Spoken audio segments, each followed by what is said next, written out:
Welcome to another LA Lawman Seminar. This morning's guest speaker is Martin J., also known as Red Beckman. Red started in 1976 a major broadcast campaign across the state of Montana.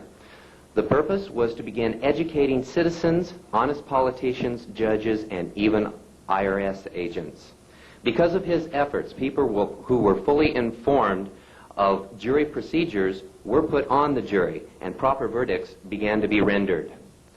This was on the trial and grand juries, which you will be finding more out today. The ultimate result was that IRS supervisors began resigning. This was because 4 out of every 5 decisions were being decided in the favor of we the people. Red has authored over a dozen books and pamphlets, and in short, he has put the IRS on their heels. Please welcome Martin J. Red Beckman.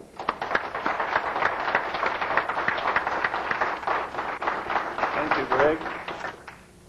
Thank you. Back a couple of hundred years ago, we had some people in this country that didn't particularly like the way their government was functioning.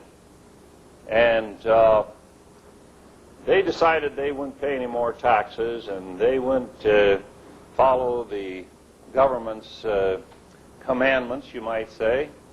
And, of course, this was old King George III over there in England.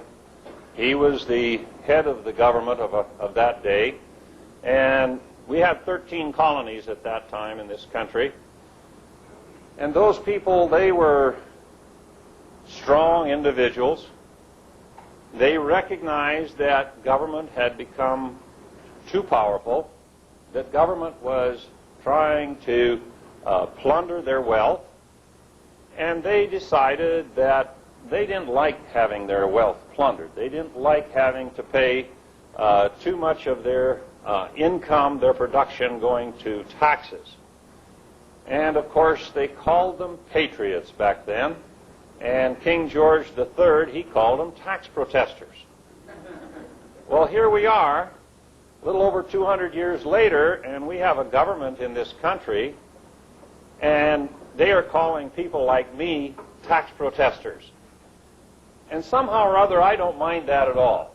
I wear that badge, that label, I wear it as a badge of honor, because it puts me up in a class where I really don't feel like I belong, but it just kind of makes me feel like I'm rubbing shoulders with fellows like Thomas Jefferson, James Madison, the Adams fellows up there in the Boston area, Patrick Henry, and those kind of people, because King George called them tax protesters.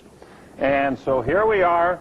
We have a government today that is calling people like myself a tax protester. And so I wear that label with a great deal of pride, because I think it puts me in a pretty good class of people. I sure don't want to be put into the class of people that are out here bowing down to all of the edicts that are being handed down by our national, our state, our county, and our city governments. I think it's time that we have a stirring in this country, and we are having that stirring at this very moment in this country. The founders, when they created the Declaration of Independence, they made a statement there that is fitting for today. They said, "All experience hath shown that mankind are more disposed to suffer while evils are sufferable than to right themselves by abolishing the forms to which they have become accustomed." Back when I became very active in this movement in this country, there weren't too many people out there that felt that they had suffered enough. I was rather lonesome. But today, I'm not lonesome anymore, because I find that there are a lot of my countrymen out there who have come to the point where they have suffered enough and they want to make some changes.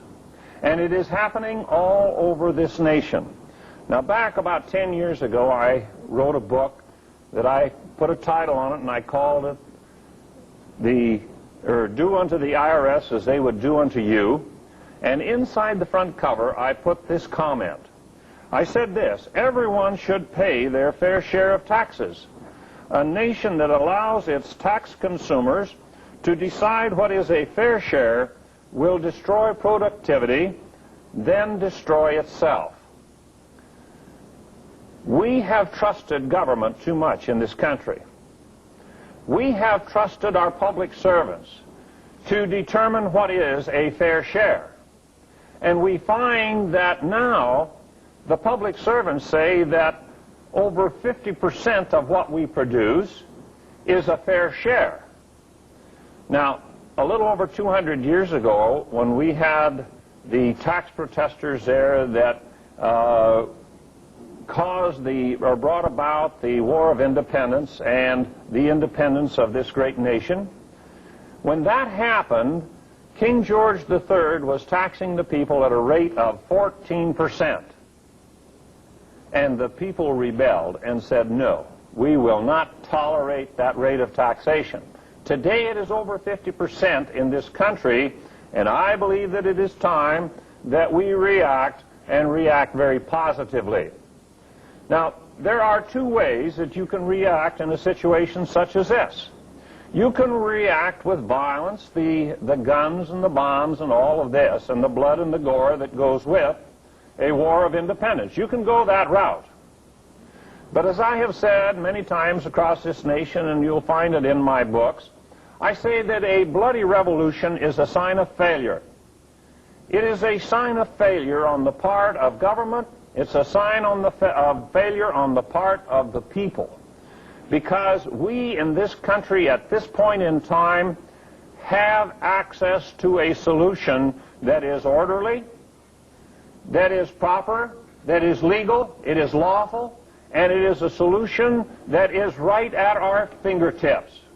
It is there, and it is a solution that was given to us, put into our form of government, so that we could have access to it at a time like we have in this nation right now.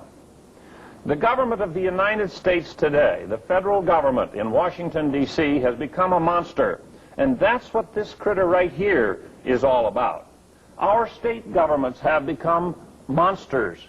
They are out here determining what is a fair share. They are putting rules and regulations and acts and laws and statutes on our backs at a rate that we just cannot tolerate anymore.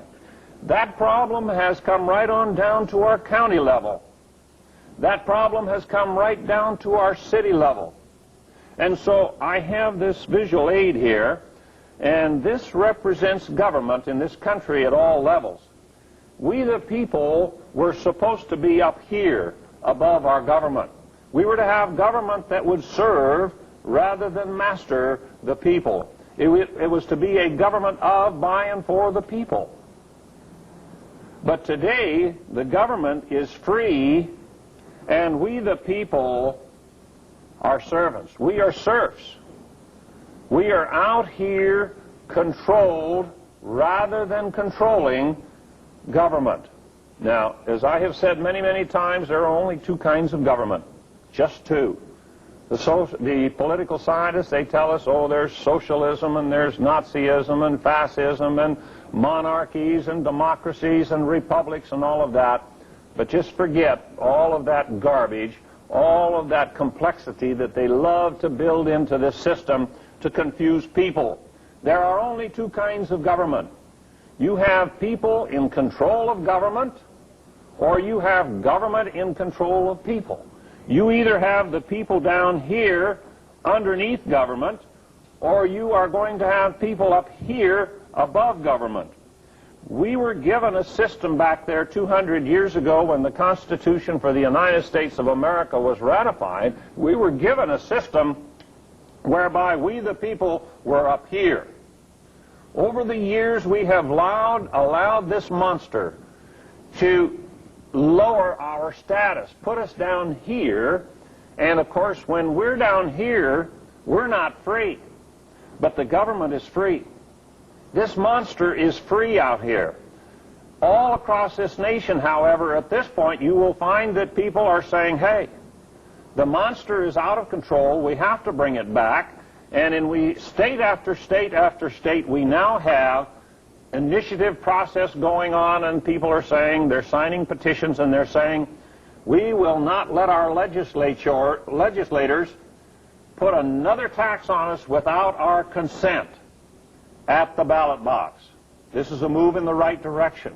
However, this does not cure the problem that we have at the national level. So we have to put our finger on the solution of how we control the government at the national level. I am absolutely confident that if we can control the government at the national level, we will be able to control it at the state, the county, and the city level without any problem. So I am going to be talking basically about how we can control the government, our government in this nation right now, the national government, the federal government as they call it.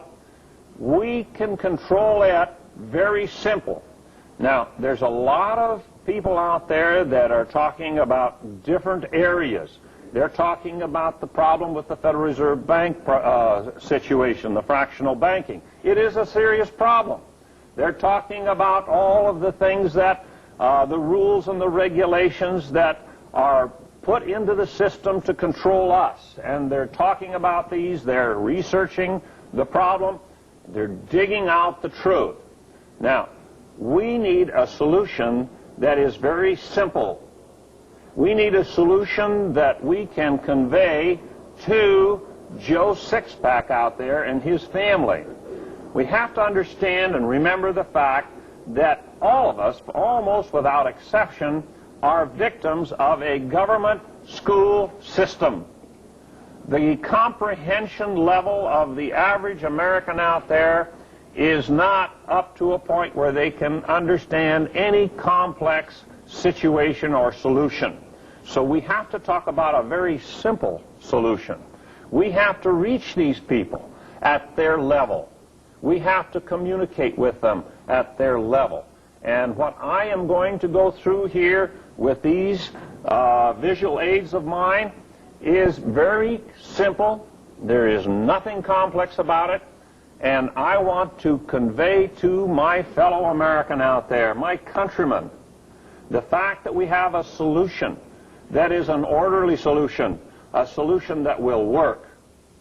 It takes the power away from this monster and puts the people up here and puts the people back in control. Now, when we went to the government school, when we were students in the government school, they had a class in our high school years. They had a class, in the younger generation here, they had a class called government. When I went to high school, they called it civics. They taught us what the government wanted us to believe about how the system was designed to function. That's what we were taught. We have to recognize that government does not want us to know how to control government. They do not want us to know that we, the people, have power. It is our power that government has been utilizing to run up this tremendous, well, I guess it's multi-trillion-dollar debt. They've used our power to do all kinds of things to control we the people. Now, when we went to that government school, they taught us that, I better put that down here, and I'll take this one out of the way. They said that we control the monster, the governments, locals, state, federal. They said we control it with our vote on election day, right? They said you elect the president every 4 years, you elect your congressmen and your senators, and that is how you control government. They say your representatives, they will represent you, and they will control the monster. Well, who is it that has been putting all of these taxes and rules and regulations on it? It's our representatives, isn't it? Because we have found that we elect people to Congress, we elect people to the Senate, we elect a president, and they violate their campaign promises. They say they're going to balance the budget, and instead of balancing the budget, they give us bigger deficits. So we have to put more bars on the cage. And so we're going to put some bars on this cage, the bars that really control government. The grand jury. They didn't teach us about the grand jury and how that the grand jury is put into our system, was put into our system back there to control the monster. The trial jury. They didn't tell us that that is our third vote in the system. You notice what I said, the third vote? They didn't teach us in that government school that we have a 3-vote political system. You have to be a registered voter to vote on election day for the congressmen and senators and presidents. You have to be a registered voter to get called for grand jury duty because you're going to vote. You're going to vote here and you're going to vote here, and you have to be a registered voter to get called for that federal trial, that petit jury duty. Now, we have here a 3-vote system, and this is what the founders gave us back there when they ratified the Constitution for the United States of America, when they had declared their independence from King George III and his government. And so what has happened here is we, the people, using all 3 of our votes, we have put ourselves up here. Now, we cannot expect our representatives in Congress, our senators, and our President of the United States to put us up here.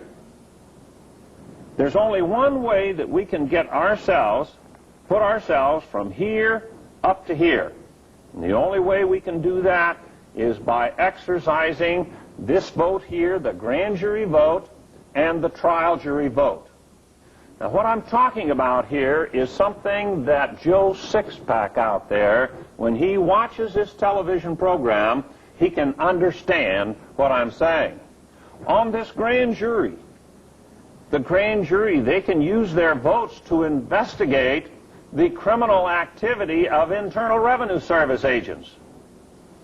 You say, well, they must have some law. No, they don't have a law. And what they are doing is they are out here using fear against the American people. Now, I'm going to give you an example. A couple of years ago, just before April 15th, there was a Congressional Oversight Committee that had hearings on IRS abuse. IRS abuse, Internal Revenue Service abuse.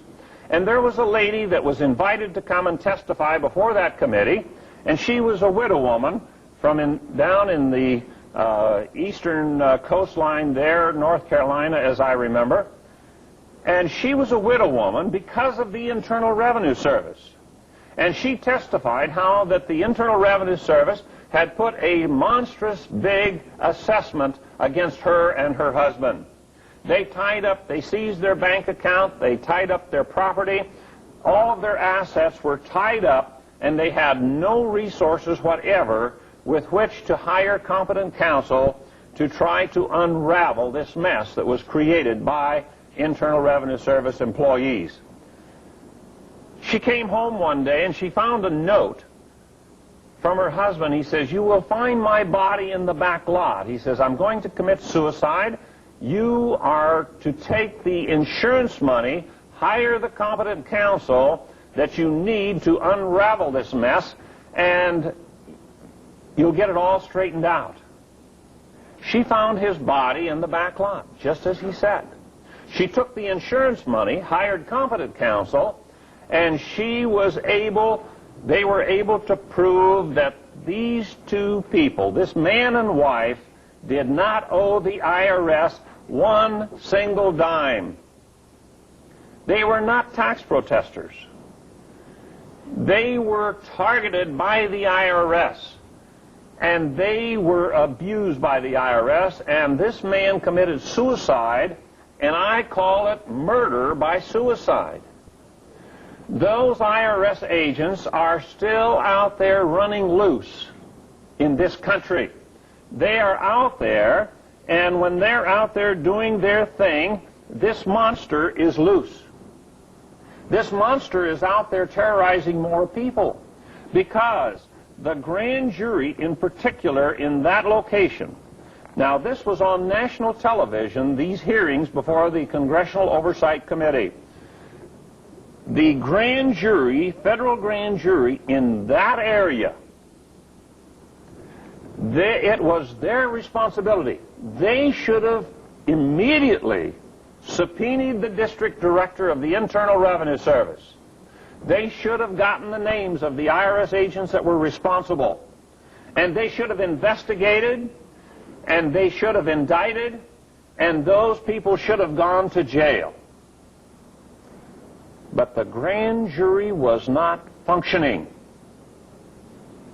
You can talk about the Federal Reserve Bank scam and all of those different scams out there in government, but until we get these registered voters out there to understand their power, their responsibility, their duty on the grand juries, we are not going to see the solutions. We're not going to see the change that we must see. There is a widow woman in North Carolina. Her husband was murdered by the government, agents of the government, and they are free. They are not being prosecuted because Joe Sixpack, sitting on the grand jury, his wife sitting on the grand jury, does not understand her responsibility or her duty. They do not understand what the grand jury is all about because they have never been taught. The government doesn't want you to know. The IRS doesn't want you to know. The IRS, they do not want you to know the truth. Now, I have a copy of one of their manuals. This is an IRS manual that has been out a number of years. This is just a copy of it.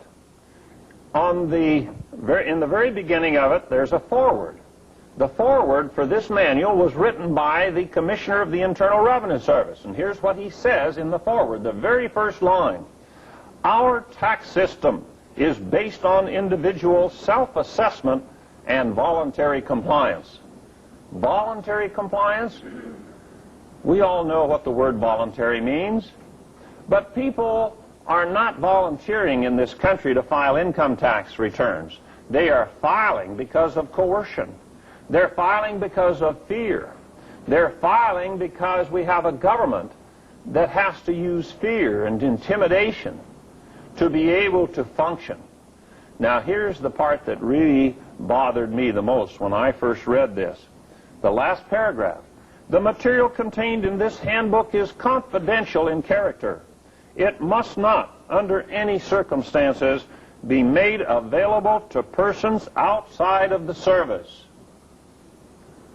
This is a public servant, ladies and gentlemen, who is saying, well, I'm going to hide something from my masters. I'm going to hide something. I'm going to keep my master in the dark. What is this? This is an unfaithful servant, isn't it? This is an employee who should not be your employee. This is an employee that should be fired because this employee is violating your trust and your confidence. Now, why would they say that this book should not get into the hands of anyone outside of the IRS?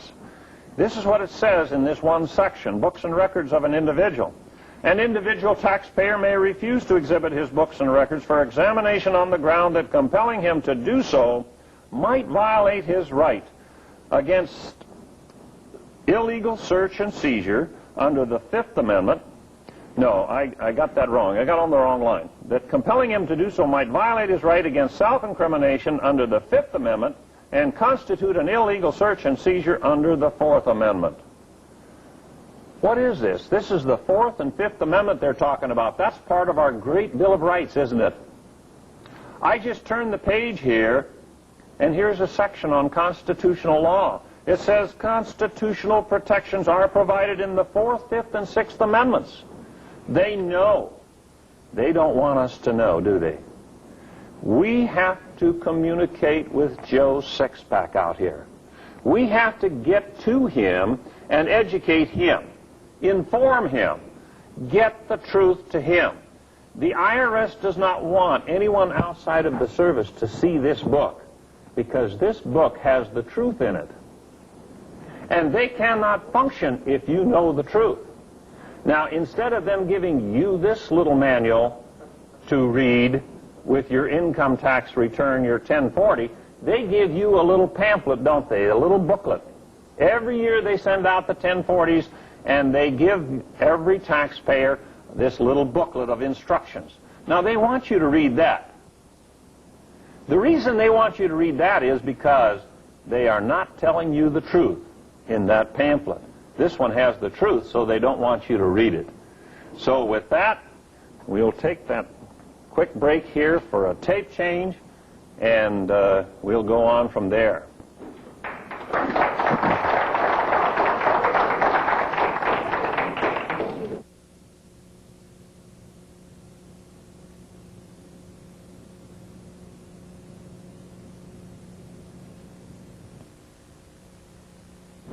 I have talked about this. Now I'm going to talk on this side over here with my visual aid over here. I believe that most Americans will agree with me that our tax-consuming public servants lied to us about Pearl Harbor. I think most Americans would agree that they lied to us about Korea. They lied about Vietnam. They didn't tell us the truth about the energy shortage. They didn't tell us the truth. They haven't told us the truth about Social Security. We never had all of the covers taken off of the Watergate scandal. We were never told the truth about the Kennedy assassination. And I am absolutely convinced that if we go back and check the record, we will find that our public servants, our tax-consuming public servants, have not told us the truth on any major story or happening in this century. Go back to 1900 and start in 1900 and check the major stories that have happened, and I believe that if you will research those stories, you will find that the American people were not told the truth.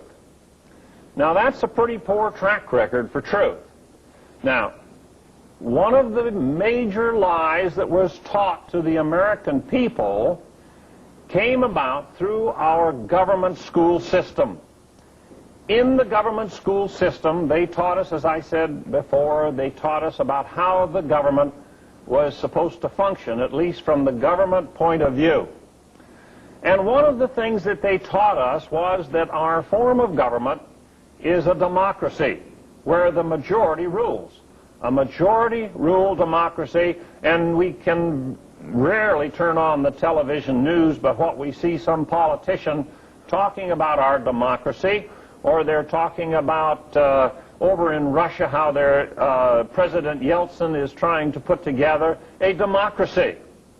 Now, every place that we have tried to go in and create a democracy, those people have always had trouble. They say we have to protect this democracy thing, and they said we went into Vietnam and to help those people create a democracy over there, and what we did was create a tremendous mess. A lot of our good young American blood was shed over there on that foreign soil. It seems like we're not doing too well over in Somalia, and we're not doing too well in Haiti. We didn't do too well down in San Salvador. And every place we've gone trying to instill a democracy, we end up with chaos. Well, the reason for that is very simple, because a democracy has never worked in all of history. It has been tried, and it has been proven a failure every time that it has been tried, and it is a failure in this country, but they are still teaching the students in our schools, our government schools, that we have a democracy. Now, a democracy is a system that will not work. And I am here to explain to you why it won't work. And the way I do that is this. Most of you have heard the term pecking order. The biologists, they went out in the barnyard and they watched the chickens in the barnyard, and they came to the conclusion that every flock of chickens had a chicken that was dominating the entire flock. And each chicken in that society had its proper position. Each chicken knew where it belonged in that chicken society. Every herd of cows I've had coming from Montana and having a few cows of my own, I have recognized the fact that in every herd of cows you will have a boss cow, a dominant critter in that herd of cows. Now, human societies are no different. In every governmental society on the face of the earth, you will find that there is a pecking order. Somebody is at the top and somebody's at the bottom, and then there are those in between. The military, it doesn't make any difference what military you're talking about, has a pecking order, only they call it the chain of command. And when you go into the military, they teach you the chain of command. That's probably the first thing you're going to learn when you go into the military. And you're going to be taught very specifically that as a new recruit, you have no power. The power is all up the ladder. And so the democracy form of government will have a pecking order. And we must understand that pecking order if we're going to understand how our system was designed to function 200 years ago. The pecking order in a majority rule democracy is here. You will notice, of course, I have the pecking order over here in a constitutional republic, which is our lawful form of government. The founders of this country, the word democracy was a dirty word in their vocabulary. Thomas Paine, the great motivator of the American War of Independence, he said, a democracy is the vilest form of government there is. James Madison, who is known as the father of our U.S. Constitution, he said a democracy will lead to the loss of property rights. It will lead to chaos. They knew that a democracy would not work, and they tried to warn us about the dangers of a democracy. But here we are 200 years later, and our government controls the schools, and they're teaching that we have a democracy. Thomas Paine must be spinning in his grave, because we today in this country have a vile form of government. What does that word vile mean? Well, I think the word evil probably is more fitting, and we probably understand that a little better today if we say we have an evil government. Now, the pecking order. Right at the top in the pecking order here in this system, we have Group X. I will explain who Group X is after I go through the rest of the list, because no one has ever told us anything about there being a Group X up there at the very top in our political system. They taught us that the majority controlled the government with their vote on election day. This vote right here. They said that the majority controls the government. The government then, of course, controls the public servants. They create the case and the statute law. The statute law, of course, creates the corporations. And guess who's on the bottom in this democratic system? We, the people, as individuals, are on the bottom. We are powerless today in the system if you are operating under the rules and the teaching that was given to you in the government school. You are powerless if you're not using your grand jury vote and your trial jury vote to control that monster. Most Americans find themselves right here on the bottom today. They go to the polls on election day, and they are confronted with a ballot that has two evils. Two evils. You've got two candidates running for the same office, and they're both evil, and you try to figure out which is the lesser of two evils, right? And you walk out of those polls after you have cast your ballot, and you are frustrated, and you feel absolutely powerless. The reason is you're on the bottom. That registered voter that understands his grand jury and his jury power, he's not that concerned, because he knows that if he gets on that grand jury or on that trial jury, he can make his vote count.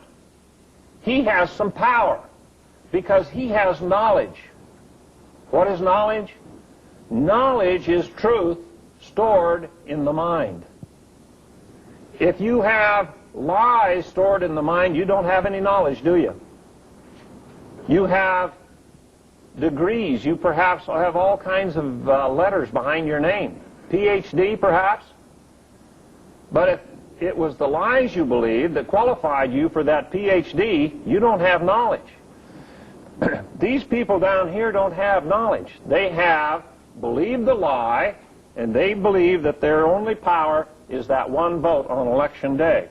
Group X, who are they? Every Monday morning we have 12 bankers that go back to Washington, D.C. These 12 bankers are unelected. They never run for office. You will never see their names on a ballot. You are not going to have any choice as to who they are. They are unknown. And they will remain unknown because they don't want you to know who they are. And they don't want you to understand how much power they have because they control the majority. We go back to 1979, October of 79. Jimmy Carter is towards the end of his 4-year term as President of the United States. He has not announced for re-election. However, everyone in this country knows that he will run for re-election. Ronald Reagan has been running since 1976 for the Republican nomination in 1980. These bankers, this group right here, 12, they have decided that Jimmy Carter is not going to have a second 4-year term in the White House. They have decided that it is going to be Ronald Reagan who will be the next president of the United States. And so they started raising the interest rates in October of 1979. Every time the interest rates went up a point or a half a point, you had another million or so of our countrymen who were out of a job. Steel workers, auto workers, loggers, sawmillers, carpenters, plumbers, electricians, so many of these people were out of work, and we had what they called a recession. And interest rates went all the way up to 20%, and who got blamed for it? Was it Group X that was blamed for all of that? No. Nobody blamed them. They all blamed Jimmy Carter. And I don't think Jimmy Carter even knew what had happened to him. It's a sure thing he didn't win a second term in the White House, because we were manipulated in this country. Now, I wasn't manipulated. I'm going to have to do a little bragging here. I was not manipulated because I knew that what was going to happen was, where Jimmy Carter had deficits running 60 to 70 billion, I knew that we were going to have deficits running in the 200 billion plus range. In other words, these bankers were going to be able to loan over 3 times as much to the government. The deficits were going to be tripled, and I knew that was going to happen even if Ronald Reagan was promising the American people out on the campaign trail that he was going to balance the budget. You remember that. He said he was going to balance the budget. And I was telling people out here, I said, we're going to get the biggest deficits we've ever seen in this nation. And people thought I was nuts. But you see, time goes on by, and I was right. I was correct. Now, let's go over here to the pecking order in this constitutional republic, the form of government that the founders gave us back there with the Constitution for the United States of America. They had that constitutional convention back there in 1787. By 1791, December of 1791, we had the Constitution ratified, and we had the Bill of Rights. The first 10 amendments to the Constitution had been ratified by the states. We had an independent nation. It was a nation of independent sovereign states. Now, I won't get into that part of it, but here was the pecking order in the system that they gave us at that point in time. They put God, our Creator, at the very top. Go back and read the Declaration of Independence, and they talk about nature's God. Who are they talking about? They're talking about a Creator God. Now, they put the individual next in line. God didn't create this system. It was people. We the people created the system. You'll notice that the Constitution is below we the people. These individuals, that's what we make up as we the people. And they wrote the Constitution.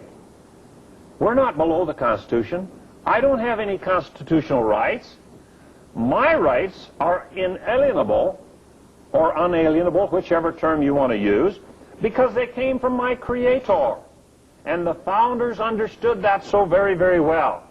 And so here we are here, and so now we have written a law called the Constitution for the United States of America. Not the Constitution of the United States.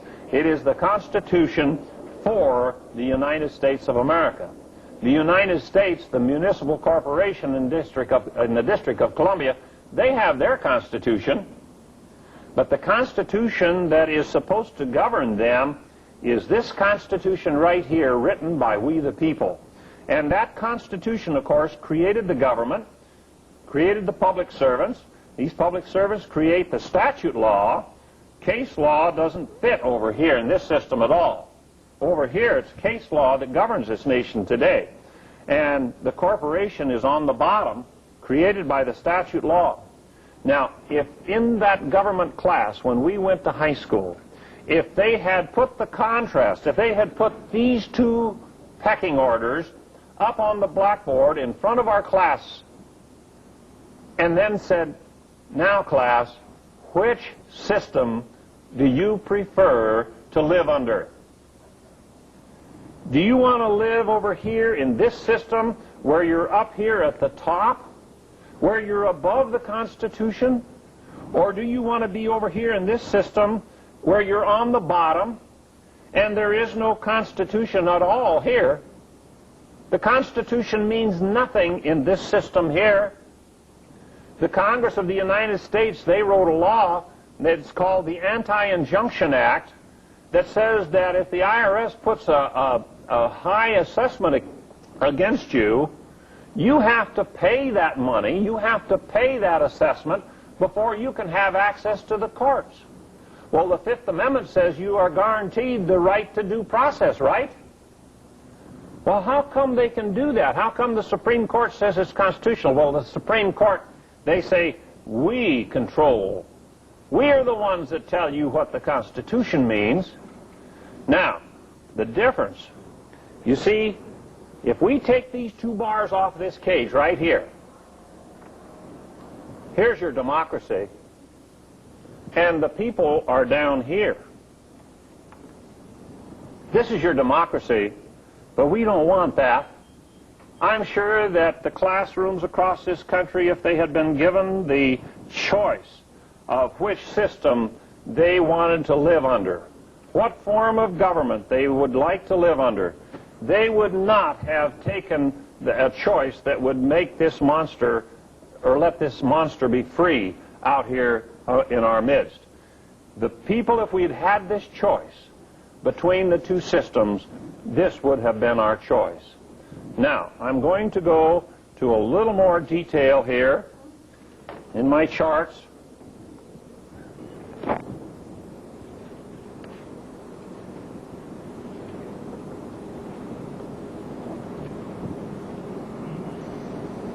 Remember the pecking order, because the pecking order is here. Now,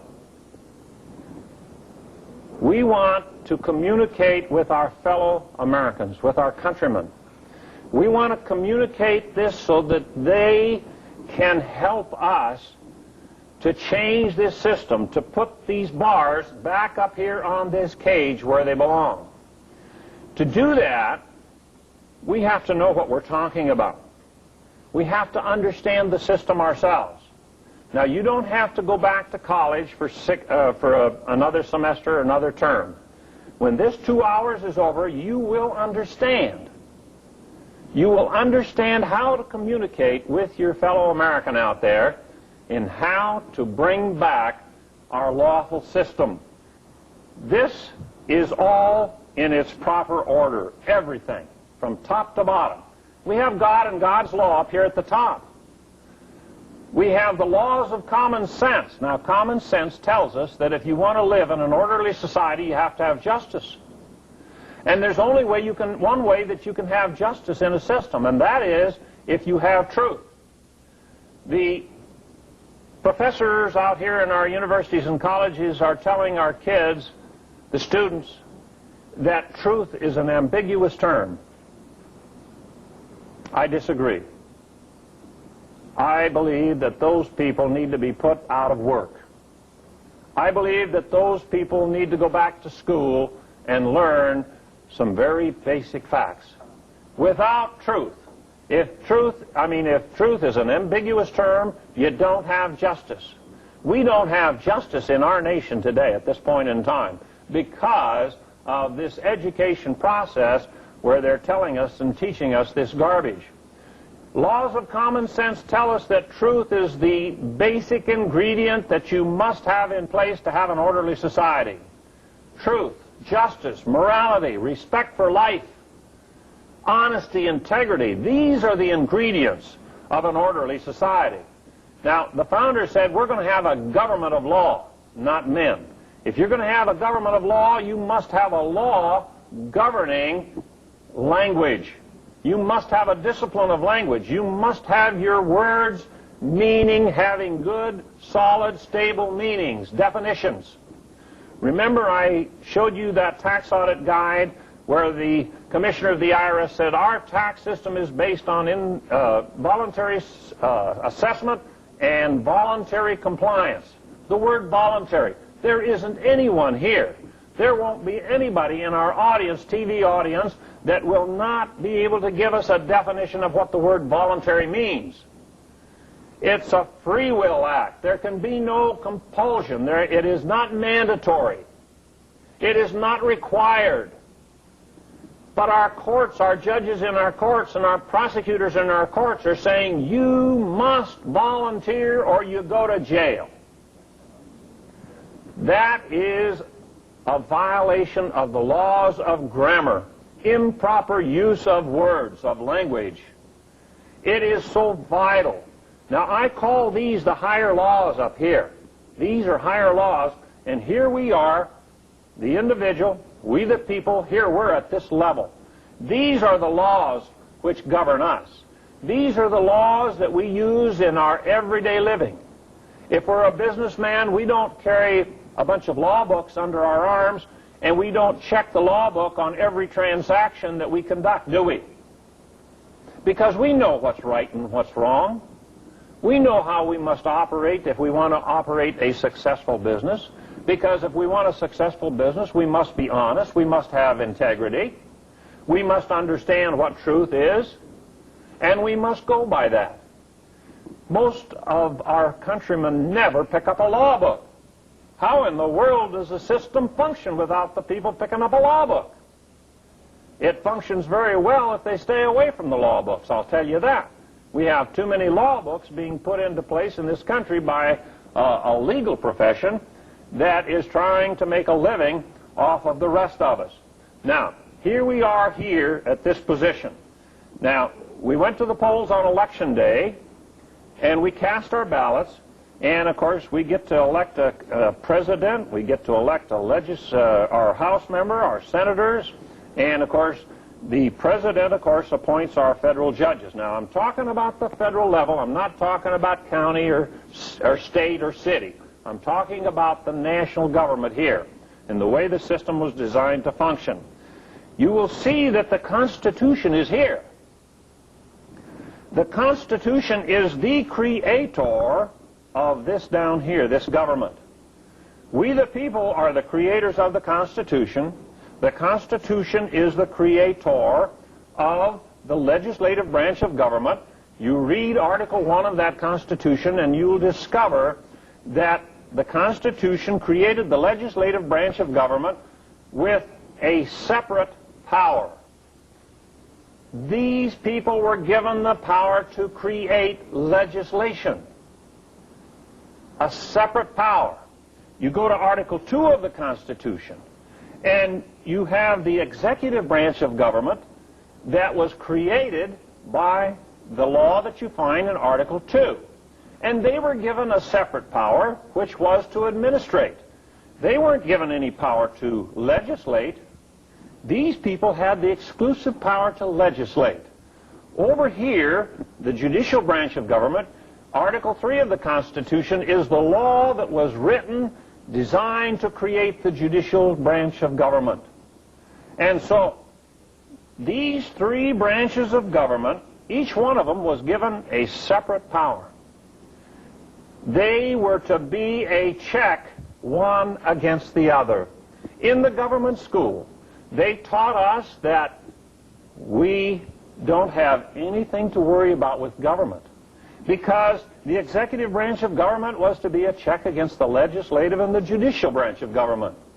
The legislative branch was to be a check against the executive and against the judiciary. And the judicial branch of government was to be a check against the legislative and executive branch. And they said those checks will work and we don't have anything to worry about. We have a lot to worry about today, don't we?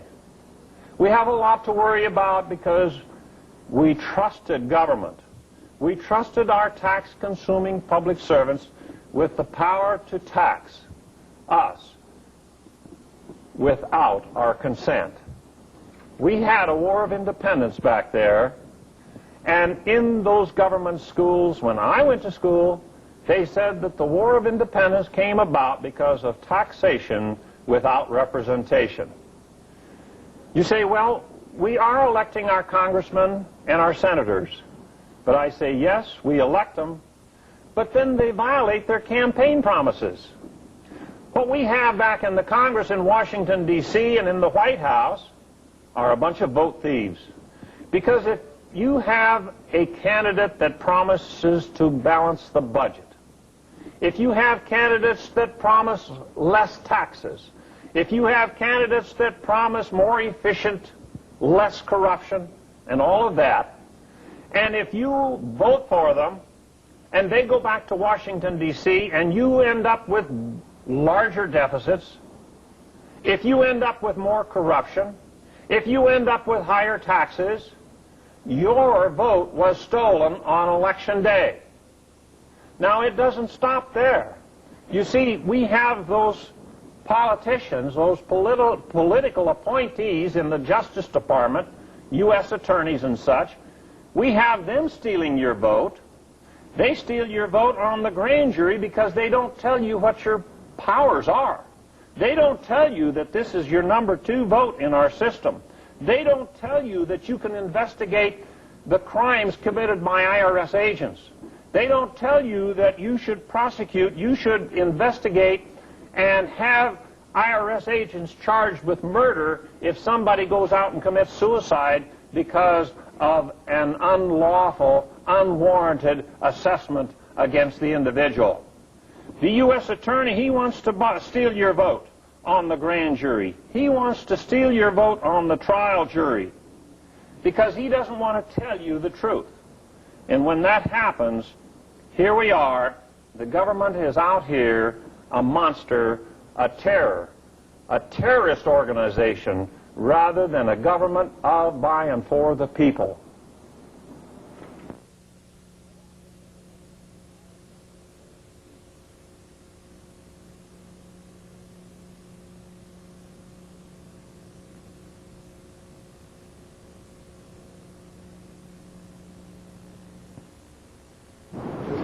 As I said earlier, a lot of Americans are coming to the point where they have suffered enough. the Declaration of Independence, I like to repeat that phrase. All experience hath shown that mankind are more disposed to suffer while evils are sufferable. We have been suffering in this country because we have been depending upon the checks and balances to be performed down here between the executive, legislative, and judicial branches of government. We were trusting those people to be checks, one against the other. And, of course, it has failed. Our trust has been betrayed. Our faith in government has been really tested. And at this point in time, our government is running on empty in its credibility tank. There's no credibility left in the government. They have lied to us. They have stolen from us. They have violated us in all kinds of ways. They've done all kinds of mischief.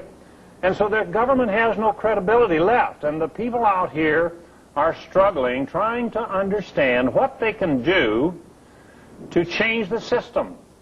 And of course, sad to say, most Americans are out here saying, well, where can we find a presidential candidate that we can elect to the presidency, and that candidate will straighten out the mess? Well, I have news for you. You are not going to find a candidate that you can elect to the presidency that will straighten out the mess unless that candidate will teach you what I am about to bring to your attention at this point in time. I am going to explain to you how that there are two more separate powers in our system, in our lawful system. In the democracy, we just have the three powers acting as checks against the other to bring about a balance. They haven't brought the balance. So when we go back and read our history and discover how the founders put the system together, we find that there are two more separate powers that are just fantastic powers, and they're the most powerful separate powers in the entire system. And of course, I talked about the grand jury and the trial jury over here, but I did not bring out how that the grand jury and the trial jury, what they are separate powers, and that they have the authority to be a check against the government. They have a check against that. They're a check against that monster. But I'm going to concentrate on this chart over here for this segment of this TV production. Now, the grand jury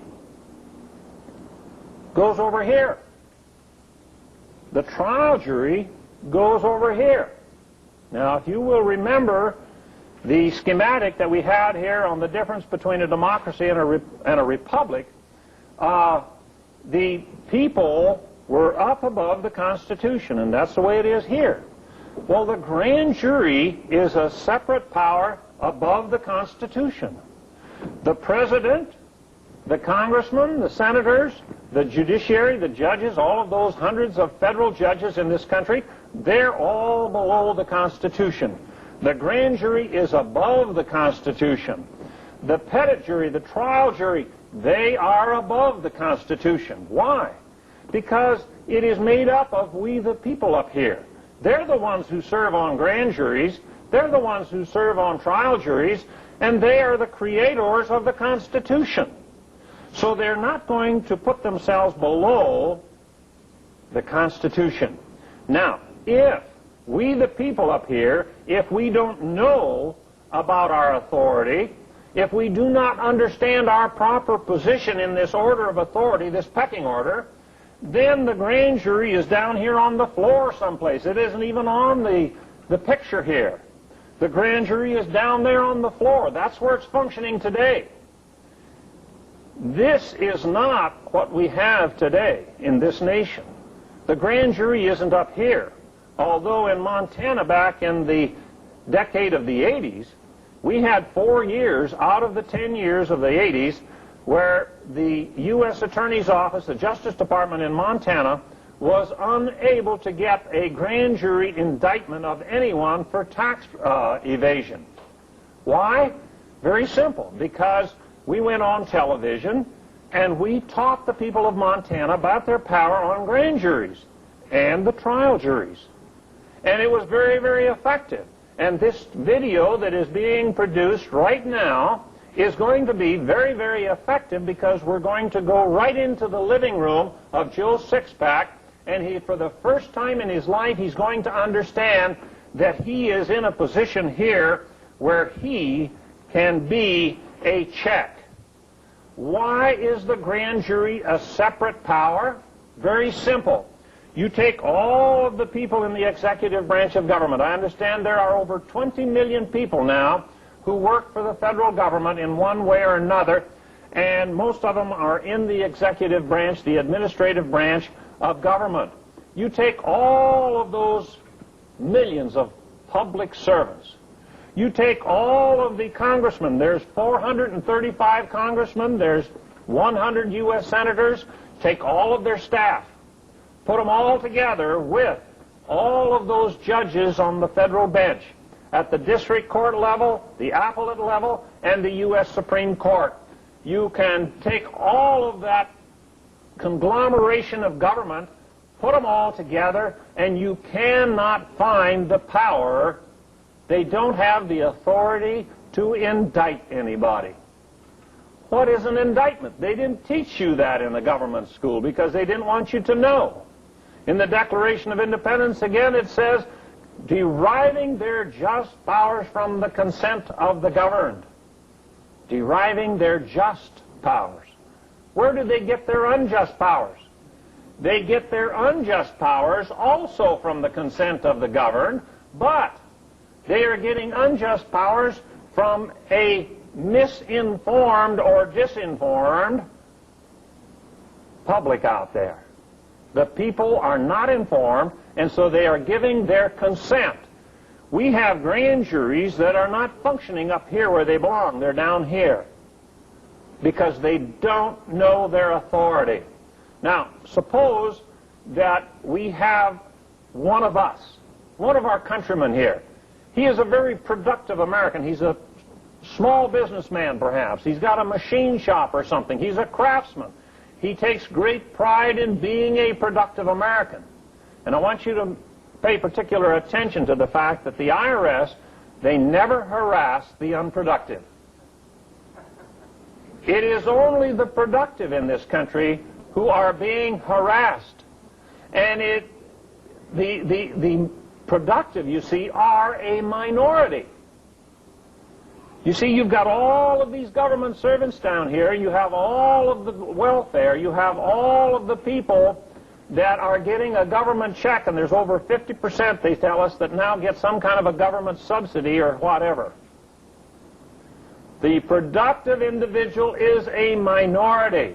You are not going to be able to control anything with your vote on election day if you're a productive American. It is not going to happen. So, we have a productive individual, and he's up here. He's one of us. And he, at some point, decides that he has suffered enough.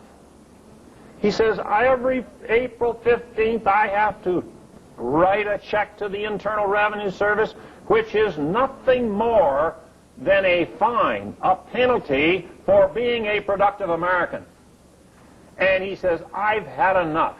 I've seen all of this waste. I have seen in my local newspaper about the Air Force buying $2,000 toilet seats and $5,000 coffee makers, $350 hammers that he can buy at the hardware store for $10. He says, I just can't afford this kind of government anymore. And he quits filing. He gets himself informed. He gets himself a soapbox, and he gets up on the soapbox and he tells his fellow Americans, say, hey, we have a criminal government. It goes for 4 or 5 years, and he becomes more active. He's doing the radio talk shows. He's writing letters to the editor. He's passing out pamphlets and books. And he gets the attention of the Internal Revenue Service, and they're down here in the executive branch of government. They say, man, we've got to silence this fellow up here. I call him Mr. A. He's a grade A American, and he's up here, and he's speaking out, which is his right and his duty. He's speaking out. The IRS, they go to the U.S. Attorney's Office, who is also down here in this executive branch of government, and they decide that they want to prosecute Mr. A, but they cannot prosecute Mr. A without the consent of the governed. So they have to come up to the grand jury and get the consent of our representatives on the grand jury. They're supposed to be representing us, not the IRS, not the government. They're supposed to be representing us. Now, when your state legislature, when the Congress, when they pass rules and regulations, say your state legislature, they create traffic laws. What do? Do they just write them in the book and forget them? No. When they write a rule or a statute, they send out their employees. They send out the highway patrol, don't they, to enforce the statutes that they create, the speed limits and all the rest, right? Now, whenever they write law, they send out enforcement people. When we, the people, wrote a law, the Constitution, who did we send out there to enforce the law we wrote? That's what these people are there for. They're our special law enforcement people, our special law enforcement representatives. They're on that grand jury.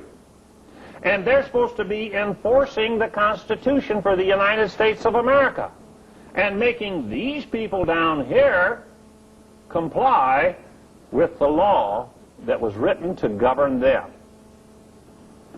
Very, very simple when you recognize that we are up here above the Constitution, the grand jury's above it, and these people are there to be law enforcement people, not a rubber stamp in the hands of the Justice Department or a federal judge. These people here, when they come up here to ask for an indictment against Mr. A, they listen to the evidence, and then they tell the U.S. Attorney and the IRS, they say, now you go back to your office, servants. They need to exercise their authority. They need to make sure that that U.S. Attorney and the IRS understand that they are the boss. The U.S. Attorney and the IRS, they're public servants. And so they dismiss them. Now, they say, do we want to indict Mr. A? Well, the first thing we're going to do is we're going to check out the IRS code. Now, that's down here because it was created by our public servants, right? So the case in the statute law, it's all down here at the bottom because these people are the creators of it. So it's down here. And so they say, is the IRS code, is it in compliance with the Constitution for the United States of America? Well, you have some informed people on that grand jury because they're up here. And so one of the people on the grand jury says, well, you know, he says, I have a real serious problem because Article 1, Section 8 of the Constitution here, it says the Congress, these people here, that they shall have the power to lay and collect taxes. This grand jury person says, I have a real serious problem with that because Article 1, Section 8 says that the Congress shall collect the taxes, and I find that the IRS is over here in the executive branch of government. This seems like a clear violation of the Constitution for the United States of America. So the grand jury, they discuss that and they say, you know, that makes sense. The Congress, they're the ones that spend the money. And the founders, they figured that out. They said, if the Congress spends the money, then they should be the ones who have to collect it. The Internal Revenue Service office should be a part of your local congressman's office. Your congressman and the IRS, their offices should be in the same building right together. So that if you have a problem with a particular IRS agent, you just tell that IRS agent, say, well, I'm going to go talk to my congressman. So you go over across the aisle and you talk to a staff member over there that is in the staff of the congressman, and you say, staff member, come with me. We have a public servant over here that is completely out of hand, and I want you to make a correction over here. How long would these people, how many times would these people be re-elected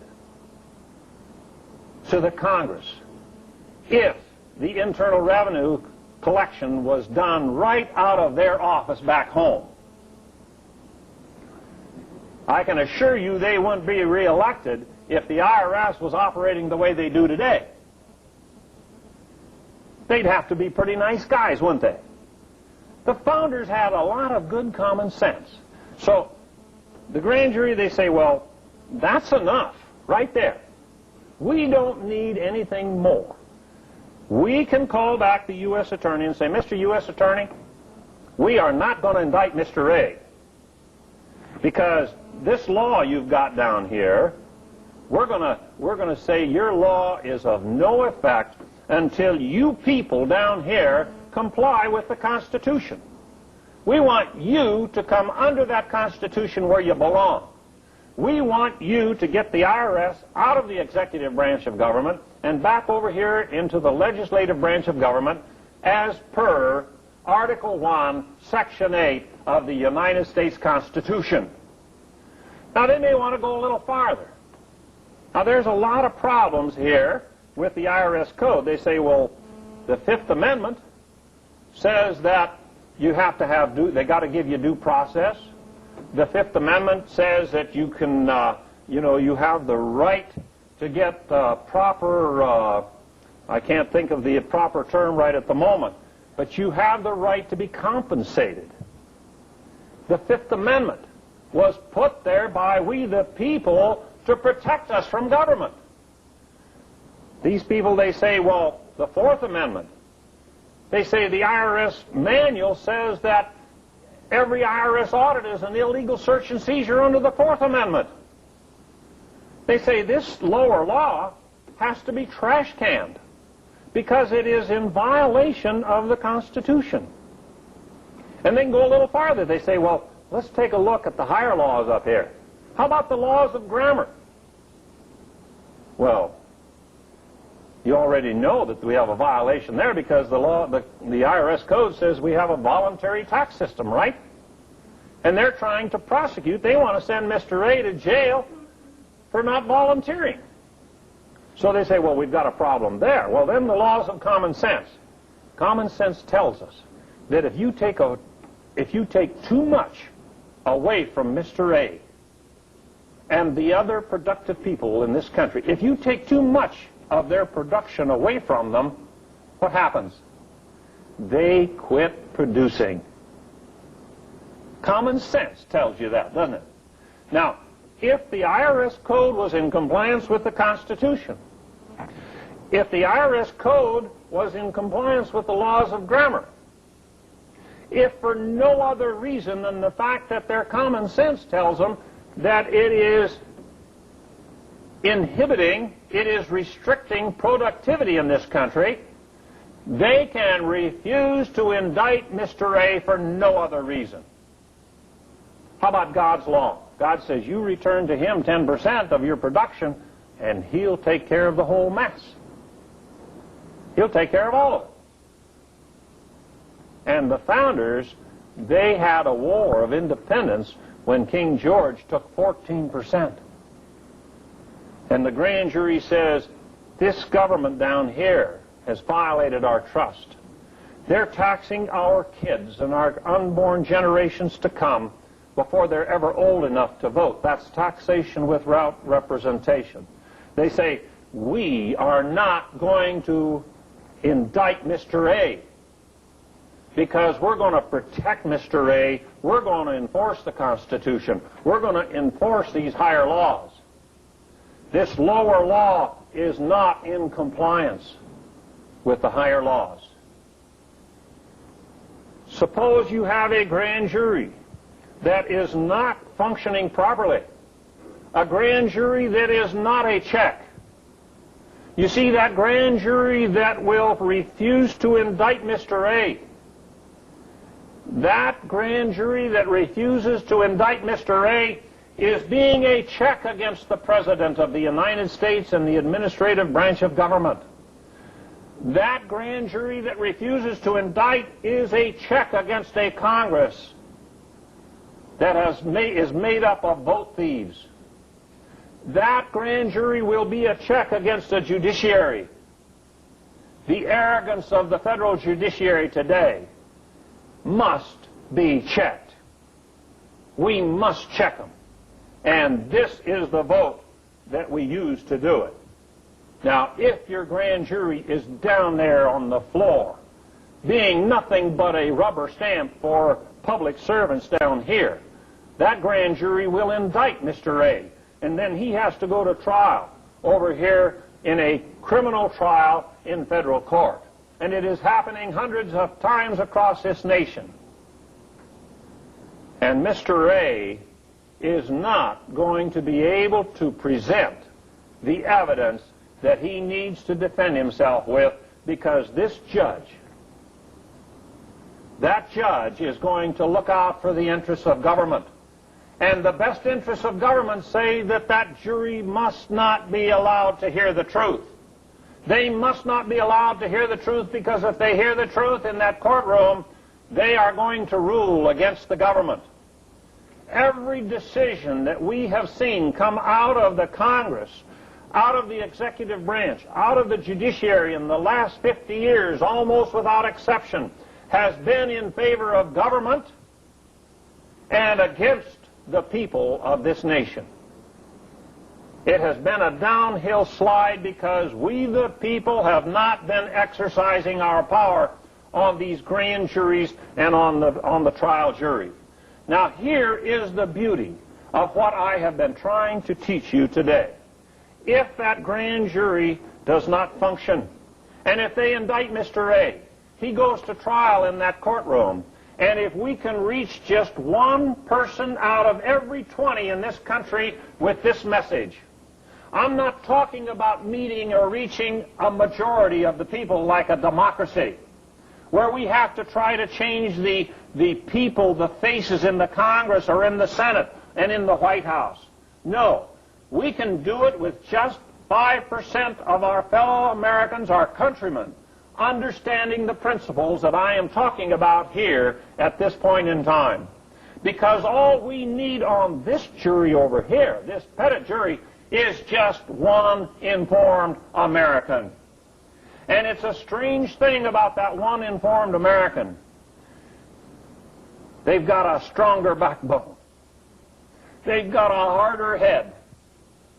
And not only that, but they have a concern for their country and their countrymen, and they will carry that over into the deliberations in that deliberation room after they take the case and go back to come to their decision. Back in 1980, in February of 1980, we had a trial in Great Falls, Montana. The IRS had managed to get an indictment against a farmer. They had him with 3 felony counts being tried for tax evasion. They had set this man up like a pigeon. He didn't have a chance. They had all of his records. They had gone to great extremes to set up a case that was just absolutely airtight for them. They went through that trial, and the jury took that case about 3 o'clock of an afternoon. They deliberated until late in the evening.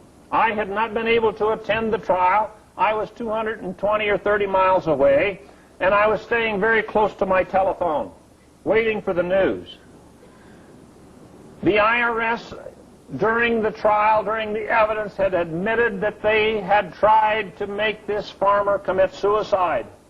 I had spent about 2 hours with this man in the restaurant of the Holiday Inn in Great Falls, Montana one day, explaining to him why he dared not to commit suicide.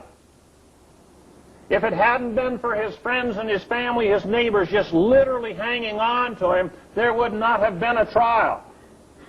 The IRS would have ended up with everything that he had, including his farm. That's what they wanted. And that jury went out, and I didn't hear anything. That jury deliberated late into the evening, and then they came back the next day and all day long. And I stayed close to my phone. I knew. We had been running those television across the state of Montana explaining basically what I'm explaining to you today. About 5 o'clock, I got that phone call. The jury just came out. Not guilty on all 3 counts. The young prosecutor threw a tantrum in the courtroom. He said, "How could you come out with such a verdict?" Well, we found out. The first vote in the jury room was 11-1 for conviction. A little gray-haired grandmother had voted not guilty. I can just visualize those other 11 on the jury turning to that little gray-haired grandmother and saying, "Lady, what in the world is the matter with you? This guy violated the law." He had violated the lower law. But it just so happens this lower law is not good law. It is not valid law. It is law that needs to be trash canned. And that little gray-haired grandmother, she started talking. And right away, one of the other ladies on the jury said, "Yeah, I heard about that. I heard about that." And so the next vote was 10-2. And when that jury came out, it was 12 votes not guilty on all counts. We don't have to have this absolutely impossible majority that it takes to control the Congress, to get rid of that bad law. We don't need a majority to elect a president who will sign a law that eliminates the Internal Revenue Service and the graduated income tax. We don't need that. We don't need to change all the faces on the federal bench. All we have to do is educate our fellow countrymen to where we can have that 1 out of 20, because you see 65% of our fellow Americans aren't even registered to vote. They've given up on the system. And then you've got all these people that don't want to serve on the jury. They'll make all kinds of excuses. But you see, the individual who has the information is not going to try to get off of that jury. He's not going to make excuses. That individual who has the information is going to put on a blank face. He's going to go into that courtroom determined to get on that jury. He is not going to say anything or do anything that would jeopardize his opportunity to be on that jury. Here about 3 years ago, we had a very critical case. The government wanted to prosecute a very high-profile tax protester. They had him charged with about 8 different indictments. That trial went on for several days. Then it went to the jury, and the jury went through a day of deliberations. Then they went through another day. Then they went through another day, and they finally came out not guilty on all counts. We found out we had a retired military man who came to that courthouse on that trial date. He was noticed that he was to be on the jury panel, and he said, "I was determined to get on that jury." And he was able to get on that jury. And he informed the other 11, and they came out not guilty on all counts.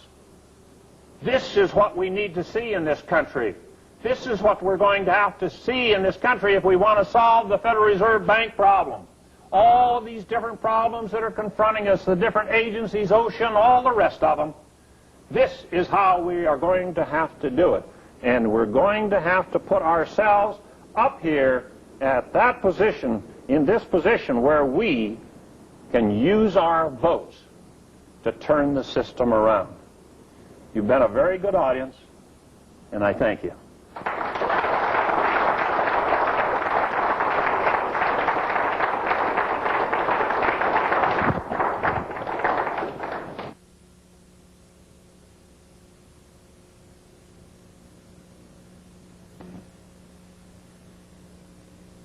Back a few years ago, a number of years ago, back about 1976 and 77, we started having meetings in such as this in the Holiday Inn Convention Center back in Billings, Montana, where I come from. And we had run a TV special, and we had a very nice crowd that showed up the next night at a meeting there in that convention center. We had about 450 people. And, of course, I was teaching the jury principle and the function of the jury. But that night I got up there and introduced myself to that crowd, and I said something that I thought at the moment was rather funny. I said, I want to welcome all of you IRS agents that are here. At that point in time, we had IRS agents that attended most of our meetings. And I said, I want to welcome all you IRS agents that are here. And, of course, today, right here now, if we have an IRS agent here, I want to welcome you here. But back there, I made a mistake. I said, I'm glad to have you here, but we can't guarantee your safety. There were about 450 people there, and there were three fellows in the audience that jumped up like they'd set on attack or something and ran out the door. Everybody laughed. I mean, those fellows gave themselves away. I like to have IRS agents in our audiences, and I like to have U.S. attorneys, and I don't know if I've ever had a federal judge, but I would hope so. I do know that we ran a one-hour TV special back in New Hampshire. It cost me $7,000 to run that one-hour TV special in Manchester, New Hampshire, back in about February of 1984. We ran that program, a one-hour TV special, and we titled it Hope for America. We didn't get too much response from that program, but I got one letter that made it all worthwhile. I got a letter from one of the justices of the Supreme Court for the state of New Hampshire on the Supreme Court stationery, and he said this. He says, I watched your TV special, and he said, I want you to know that I agree that you are 100% right in what you're saying.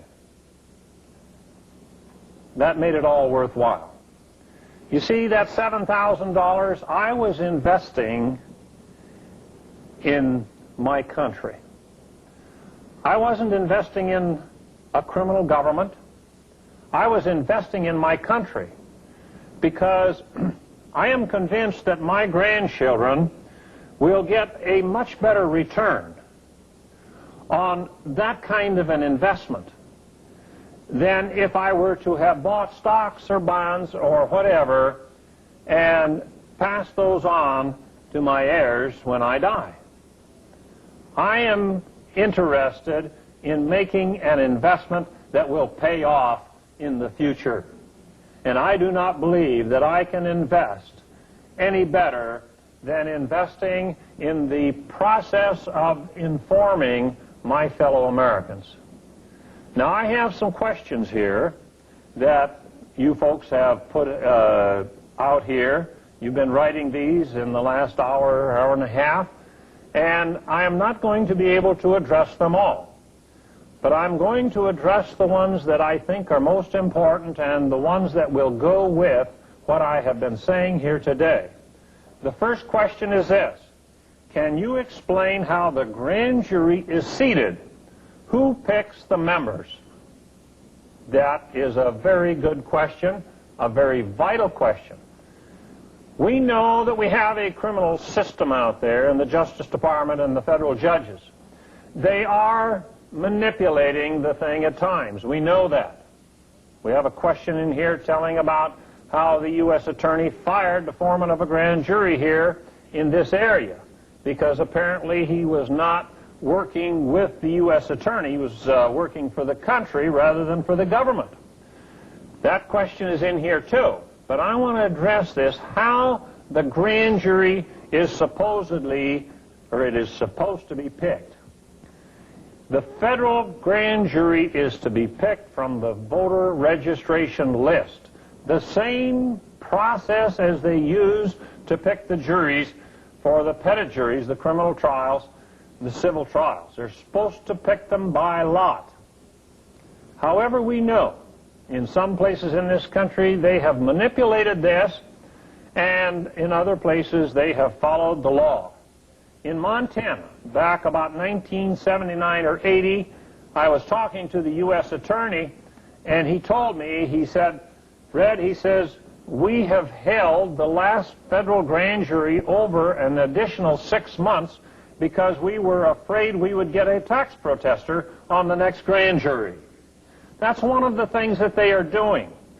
That kind of mischief will continue until we get grand juries informed. People on those grand juries, like the grand jury foreman that was fired here by the U.S. attorney. If the rest of that grand jury had been functioning properly, they would have immediately called in the U.S. attorney.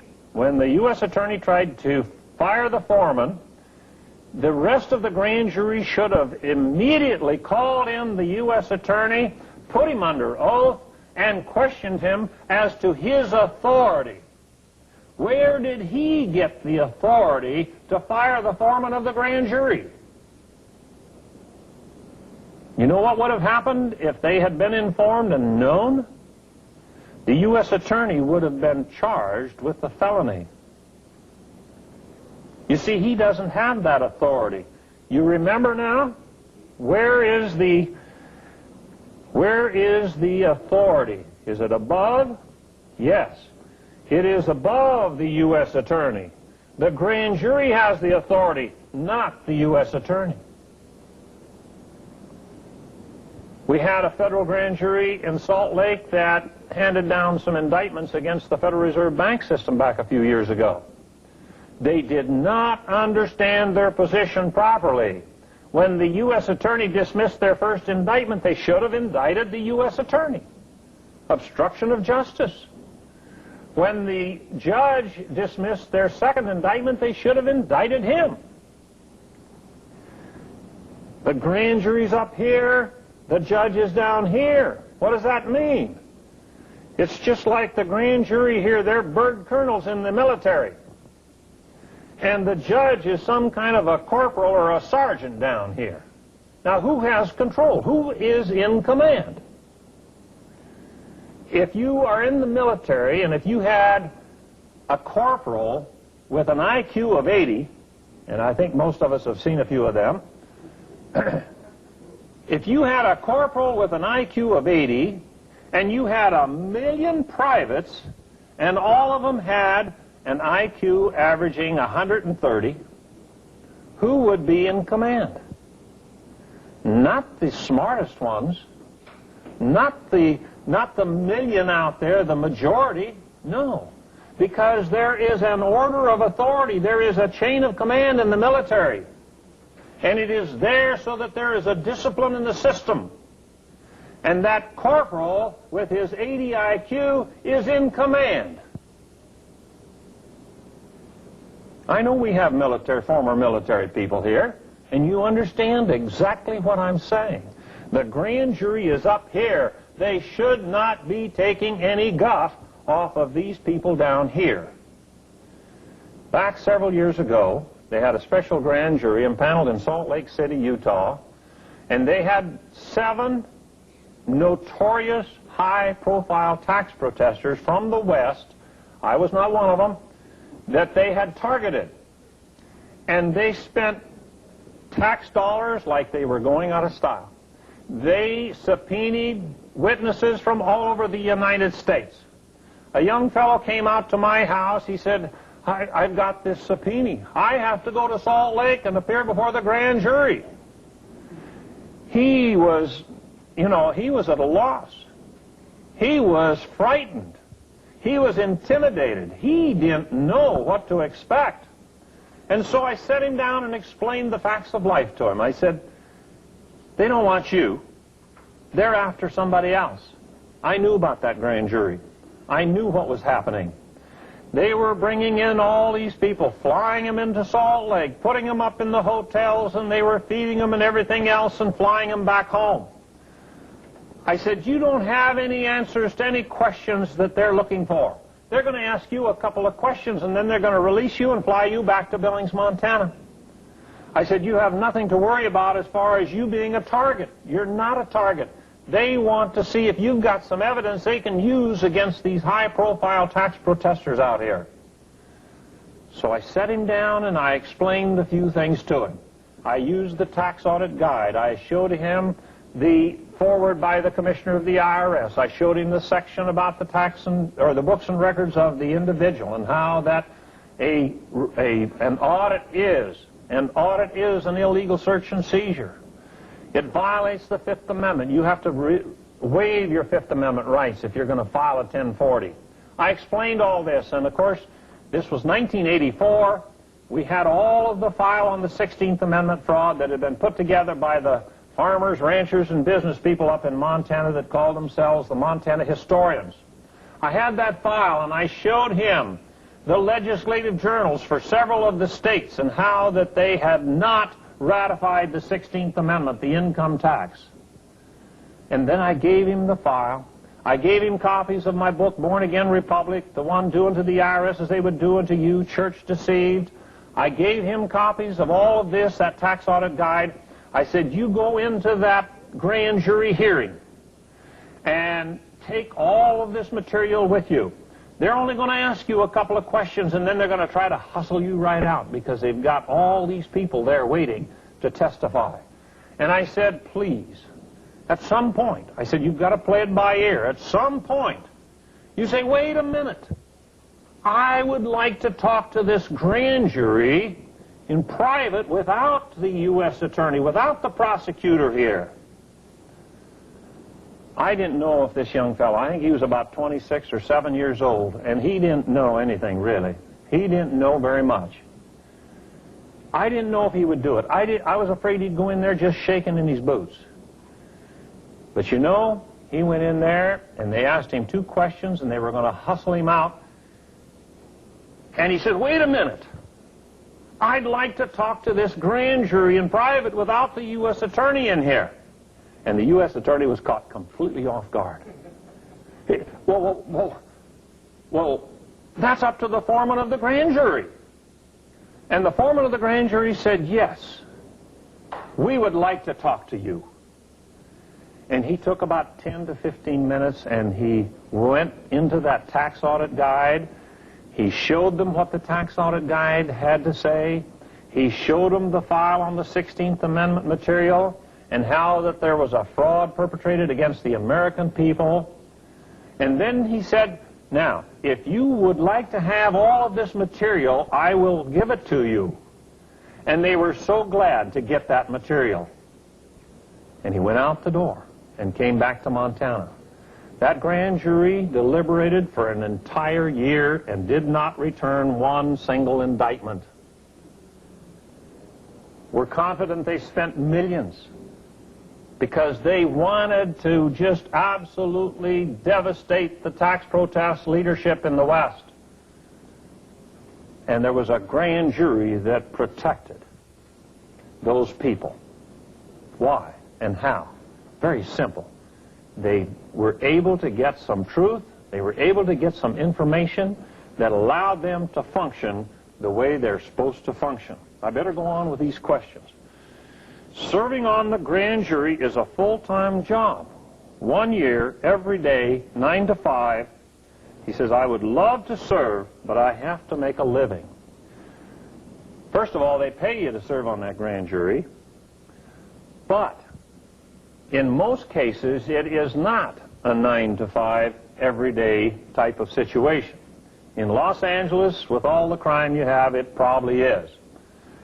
However, I believe that no matter what the sacrifice is, and if anyone in the patriot community is called for grand jury duty, I would hope that the rest of the patriot community would jump in there and take up the slack and support this individual financially, if at all possible, to make sure that this individual can serve on that grand jury, because that grand juror member has the opportunity to educate his fellow grand jurors. Just a week ago, last Saturday, I was in Des Moines, Iowa for a meeting, and they had a speaker there that had just been on a federal grand jury in Milwaukee, Wisconsin for 18 months. And he was rather proud of the fact that at the end of their 12 months, the U.S. attorney wanted them to serve an additional 6 months. And it was really kind of painful to have to tell him that the reason that the U.S. attorney wanted them to serve an extra 6 months was because it was a rubber stamp grand jury. They like rubber stamps. And that grand jury had been so willing to serve the U.S. attorney down here. That grand jury, they weren't up here. That grand jury was down here. If you've got a grand jury up here, I can assure you that the U.S. attorney is not going to ask you to serve another 6 months. And so it was kind of painful to kind of communicate with, I had to be very diplomatic and communicate with this fellow and say, hey, the reason they wanted you another 6 months was because you were doing everything they told you. You were a bunch of puppets on the strings, and the strings were controlled by the U.S. attorney. Can a juryman vote against the law? That's not the right term. Now, one of the terms that is used is jury nullification. That's not really the best term either. Now, we talked about the legislative branch of government having the authority, the power, the exclusive, separate power to legislate. They create legislation, and it goes to the president, and it does not become law until the president signs it. If the president does not agree with the legislative branch of government, he has veto power. Veto power. The legislative branch of government, then, if they can muster enough votes, they can override the veto, and it will become law. Now, what I'm talking about here is that system of checks and balances.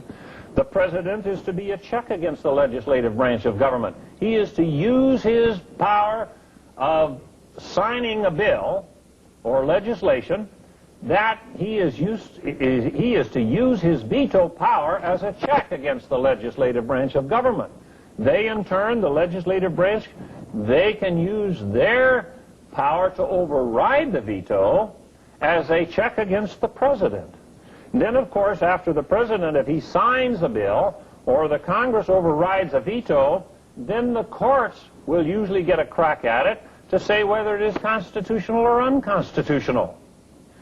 The grand jury, by refusing to indict, by refusing to enforce this lower law, they have literally vetoed that law in that particular case. Now, the president, when he vetoes it, it has great coverage, and it covers the entire law. In the grand jury's case, it is only pertaining to that one case that is before them. So, you have a situation here where the law, in some cases, might be proper.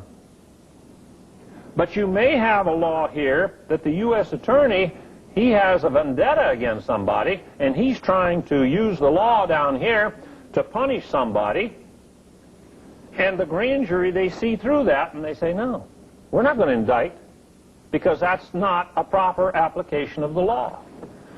The big thing, however, for this grand jury is to recognize they're supposed to judge the law, this lower law created by the legislative branch, signed by the president, adjudicated to be constitutional. That is lower law. Their responsibility is to examine that law carefully and judge that law. Put the law on trial. The difference between a free society and an authoritarian type of government is the people in a free society must retain the right to judge the law. Where they don't have the right to judge the law, you will have the authoritarian, the dictatorship type of government.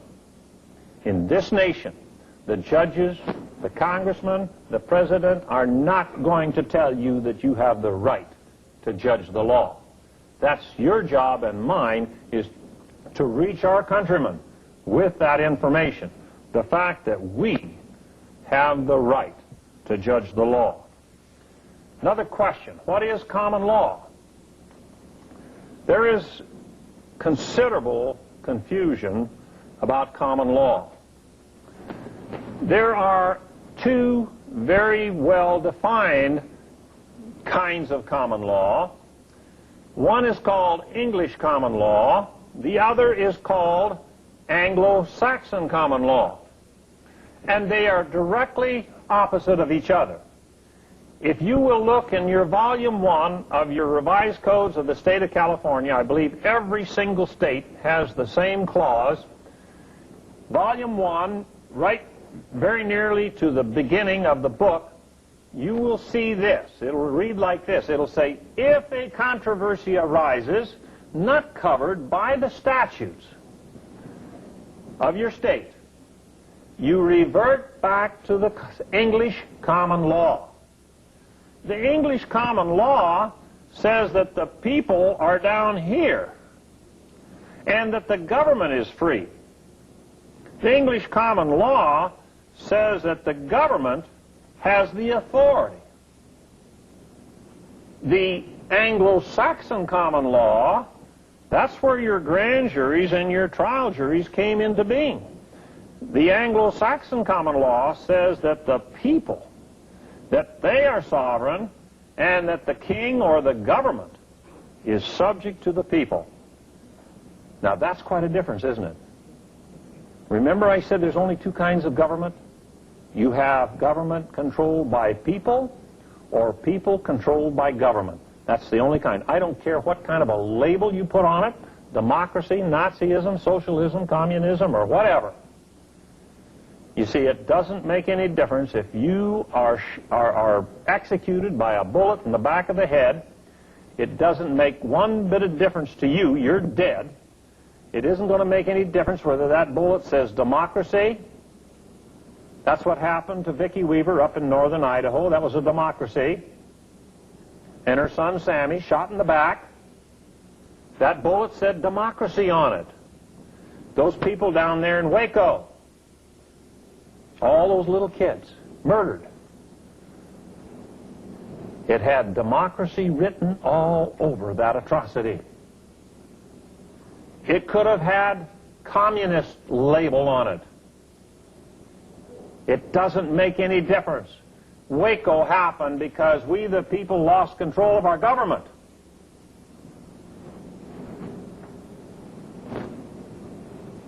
Common law. I talk about the laws of common sense. Every individual out there, if they have normal mental capacity, has it right between their heads, right between their ears. It's there. Why? Because your God Creator put it there. Your mother, at your mother's knee, should have been teaching you the difference between right and wrong. They should be teaching you right from wrong in the schools, but that's why we have problems in our schools today, because they say, oh, we can't teach these values. The government schools have to go. The laws of common sense, those are laws that we have readily available, and we function under those laws every day of our lives. Here's the one about the district attorney fired the head of the grand jury, and I've already touched on that. Here's one that's kind of close to my heart. How can your research into the improper ratification of the 16th Amendment gain judicial notice? It was in 1980, June of 1980, I was talking on the phone late at night with a fellow up in Montana who had become very active because of our television specials. And we were talking and discussing things, and of course I was using, way back then, I was challenging audiences to tell me one time where our tax-consuming public servants had told us the truth on any major story in this century. I've recited that long list of lies many, many times, even on national television. We've been on satellite television before. They lied about Pearl Harbor, Korea, Vietnam, Social Security, energy shortage, Watergate, Kennedy assassination, and on and on and on. And this fellow says, you don't suppose they lied to us about the ratification of the 16th Amendment? That is the amendment that supposedly gave the Congress the power to lay a tax on our incomes. I said, Sam, we have to know. From their track record, we have to understand, we have to know that it is a fraud. He said, we better get the evidence. We better collect the research. We better research this. We better collect the evidence. We better get the legislative journals from the 48 states that we had in 1913. And so that was the birth of an ad hoc type of group of people that said, we're going to do research. We're going to collect the evidence of criminal activity by our public servants. And they started to gather up all of these legislative documents, the arguments, the debates, I should say, and the votes of the various state legislatures. By the time I wrote my book, Born Again Republic, in 1981, we knew that the 16th Amendment had not been ratified. The evidence had not been completed until January of '83. And when I took it into federal court the first time in March of '83, they refused to accept it because they said it was not certified. So Mr. Bill Benson from South Holland, in the Chicago area, South Holland, Illinois, he went out and went to all of the 48 states. Judge Moody in federal court in June of 1980, I testified, and he said, you've got to have a witness that'll testify that he's gone to all the states and gathered all this information. They put up a bunch of hoops for us to jump through, and we jumped through every single one, and it cost us about $100 grand to do it. But when Bill Benson completed the journey, the sojourn across the United States, we had over 17,000 certified documents. We put this book together, Volume 1, The Law That Never Was. Back there, about 1987, every single congressman, every senator was given a copy of this book with their name gold embossed on the cover. This is a beautiful book. I'm not one bit ashamed of it, I'll tell you that. We are not going to get this evidence out here and make it work until we can get a grand jury in this country that will take this evidence and start indicting federal judges for violation of their oath. They're violating Title 18, Section 4, misprision of felony. They're violating it every day in this country. Bill completed that evidence in Christmas Eve of 1984. We had this book out in April of 1985, and we have been confronting the courts across this land, the U.S. attorneys and the federal judges, since that time. And at this point in time, I am absolutely convinced that every federal judge and U.S. attorney in this country is guilty of a felony. It will not be corrected until we have our grand juries start investigating, researching, and then indicting these people for violations of the supreme law and the laws of our land. This is why we must inform our fellow Americans with the truth that I have brought to you at this time. Thank you, and go out and let's do the job.